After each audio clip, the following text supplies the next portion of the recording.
4 PM news network में दोस्तों आपका स्वागत है। मैं हूं आपके साथ राशिद जहीर। पंडित नेहरू, इंदिरा गांधी, कांग्रेस का इतिहास, राहुल गांधी, राजीव गांधी, सबका इतिहास टटोलते हैं भारतीय जनता पार्टी के लोग, आरएसएस के लोग, हिंदुत्ववादी संगठन। आखिरकार राहुल गांधी ने जब इस बात को कहा कि सावरकर का भी रोल पता चल जाना ही चाहिए कि स्वतंत्रता संग्राम में उस व्यक्ति का रोल क्या था, पूरे देश में एक हलचल मच गई। और मैं समझता हूं कि विदेश में तो ट्रंप बैठे हुए मोदी सरकार की धज्जियां उड़ा रहे हैं। और अगर राहुल गांधी की इस बात को कोर्ट मान लेता है, हालांकि सावरकर की पोती आई हैं जवाब देने, वो भी बताऊंगा, तो पता चल जाएगा कि ये हिंदुत्व का जो बुनियाद है ना, सावरकर के सर पे जो लेकर घूमते हैं, पता चल जाएगा कि आखिरकार इसके अंदर उनका क्या योगदान है। तो एक बार दोस्तों देश को पता चल जाना चाहिए, क्योंकि ये तो बड़े सर पे उठाकर घूमते हैं। और हम ये सुनते हैं कि अंग्रेजों के पक्षधर हो गए थे, उनकी सेना में लोगों को भर्ती कराने लगे थे। शुरुआत में तो नो डाउट कोई रोल उनका बेहतर था, जेल भी गया वो आदमी। बल्कि आरएसएस के जो मुखिया हैं वो 2 बार जेल गए, 1920, 1925, 30 के बीच में। अब आकर के बात यह है दोस्तों कि आखिरकार आरएसएस का और सावरकर का रोल अगर पता चल जाए तो भारतीय जनता पार्टी का जो हिंदुत्व का दम भरने वाला जोश है वो ठंडा हो जाएगा।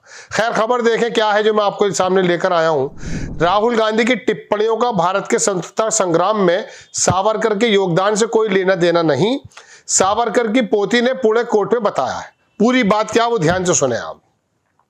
दक्षिण नेता विनय सावरकर की, दक्षिणपंथी नेता, राइट विंग नेता समझिएगा, विनायक सावरकर की पोती सत्यकी सावरकर ने मंगलवार को स्पेशल एमपी एमएलए कोर्ट को बताया कि कांग्रेस नेता राहुल गांधी द्वारा उनके दादा के खिलाफ कथित अपमानजनक भाषण का कोई ऐतिहासिक महत्व नहीं है, इसलिए उन्हें भारत के स्वतंत्रता संग्राम में सावरकर के योगदान पर ध्यान भटकाने की अनुमति नहीं दी जा सकती। हुआ क्या है, गौरतलब है कि गांधी ने, यानी कि राहुल गांधी ने 18 फरवरी को वकील मिलिंद पवार के माध्यम से आवेदन दायर किया था, जिसमें उन्होंने बताया कि इस मामले में शिकायतकर्ता सत्यकी ने अपनी शिकायत में दावा किया कि सावरकर ने ब्रिटिश सरकार से भारत के स्वतंत्रता संग्राम में योगदान दिया है, अंग्रेजों का योगदान किया है। हालांकि इस पर विवाद करते हुए राहुल गांधी ने अदालत से आग्रह किया कि मुकदमे को समन ट्रायल के में बदल दिया जाए,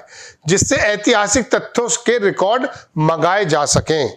मंगलवार को सत्यकी ने अपने वकील संग्राम कोलटकर के माध्यम से स्पेशल जज अमोल शिंदे के समक्ष गांधी की अर्जी पर अपना जवाब दाखिल किया और दावा किया कि गांधी द्वारा दिए गए भाषण पर स्वतंत्रता संग्राम में उनके दादा के योगदान से कोई लेना देना नहीं है।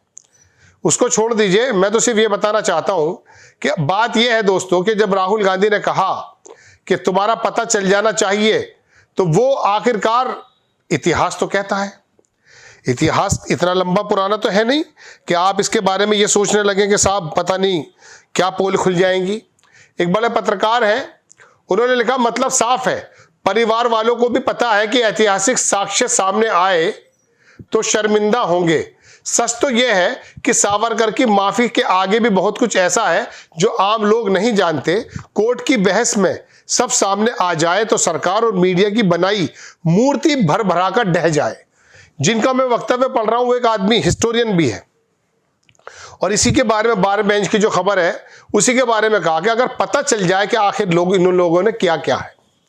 दोस्तों बात यह है कि अटल बिहारी वाजपेयी की रिजीम में जब महात्मा गांधी की ठीक मूर्ति के सामने, यानी कि तस्वीर के सामने सावरकर की तस्वीर है, तो वो चिढ़ाती है गांधी के सिद्धांतों को, कि जिसके चेले ने परमिशन लेकर के गांधी का एसासिनेशन किया, एसासिनेशन करने से पहले गोडसे सावरकर के पास आया, हिस्टोरियन कहते हैं, किताबों में लिखा है, और कहा कि ऐसा करने जा रहा हूं, तो उसने संस्कृत में कहा कि जाओ और विजय होकर लौट कर आओ। कई बार ट्राई कर चुका था गॉडसे। गांधी की हत्या को इतनी बड़ी चीज देश आज तक मानता आया था कि जब सन 66 में सावरकर मरा तो गुमनामी के अंधेरों में मरा था। मुझे उसके बारे में ऐसे शब्द बोलने में कोई भी लज्जा नहीं है। उस आदमी ने नो डाउट नासिक के दौर के अंदर कुछ काम किया था कांग्रेस उसके, लेकिन जब जेल गया तो 4-4, 5-5 बार लेटर लिखे। और आप जानते हैं कि माल्टा की जेलों में जो हमारे देश के महापुरुष थे, उन लोगों ने किस प्रकार की कुर्बानियां दी हैं।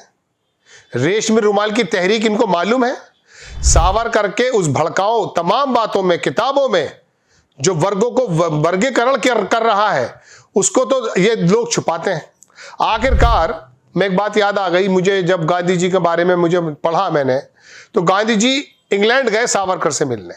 सावरकर उस जमाने में मछली वगैरह कुछ इस तरह का जो है मीट वगैरह बना रहा था और कह रहा था लड़ाई लड़ रहे हो आजादी की और मीट खाते नहीं हो।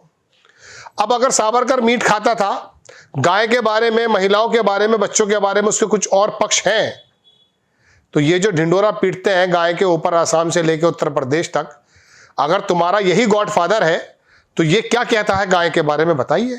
बोलेगा कोई? नहीं बोलेगा। वजह उसकी है कि सावरकर की सिर्फ हिंदुत्व, जो नफरत फैलाने की प्रथा है, उसको लेना है ताकि दो वर्गों के बीच में बंटवारा पैदा हो सके। अब राहुल गांधी ने कहा कि आ जाइए, हो जाए दो दो हाथ। मुझे अटल बिहारी वाजपेयी की बात याद आ जाती है, लोकसभा में उन्होंने भी कहा था आ जाइए, हो जाए दो दो हाथ।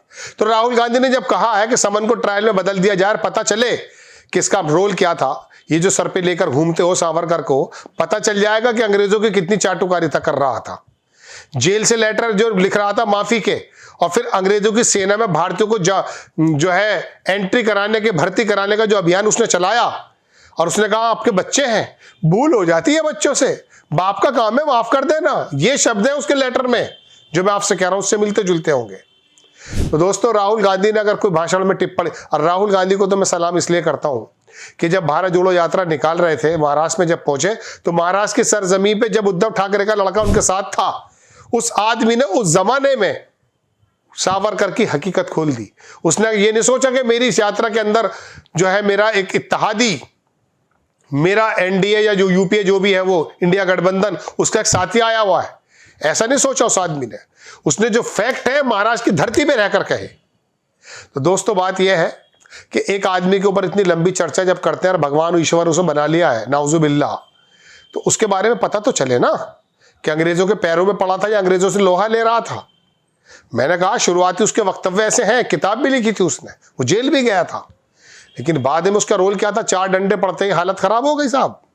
लोग तो फांसी के फंदे पर झूल गए मुस्कुराते हुए।